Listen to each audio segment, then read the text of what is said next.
हलदिया गुणारे हो संप्रदाय पक्षर माघे पर्व पालित। केन्दुझर जिला सदर ब्लॉक अंतर्गत काउरी कला पंचायत हलदिया गुणारे बाबा देसाउली हो क्लब मुंडा कमिटी पक्षर द्वितीय वार्षिक माघे पर्व खूब आडंबर सहकारे पालित हो जाएगी। यह पर्व 2 दिन धरी अनुष्ठित होता बेले उद्घाटनी दिवस में मुख्य अतिथि भाव गोवर्धन पंचायत सरपंच संजय कुमार मुंडा जोगदे जाति भाई भौणी को उत्साहित कर पर्व को आनुष्ठानिक भाव शुभ उद्घाटन करते।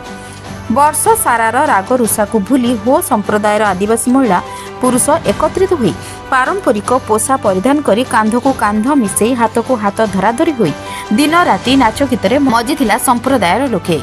कमिटीर मुख्य चेके मुंडा और जितेन मुंडा, मंगल मुंडा, कांड चरण मुंडा, उपेन्द्र मुंडा, कलई मुंडा, चरण मुंडा, महेंद्र आचार्य मुंडा, सरदार मुंडा, रेंडो मुंडा, जात्रा मुंडा, कान्हू चरण मुंडा आदि समस्त सदस्य कार्यक्रम में सहयोग करते।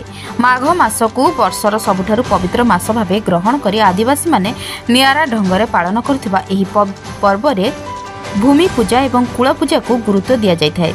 आदिवासी पुरुष महिला मानक पारंपरिक मागे नृत्य एही पर्वर मुख्य आकर्षण होइता बेले पर्व देखिबाकू आखपाख ग्राम मानकरू विपुल संख्यार लोकंक समागम होइतिबा देखिबाकू मिलछि। मृत्युंजय दास का रिपोर्ट के पब्लिक न्यूज।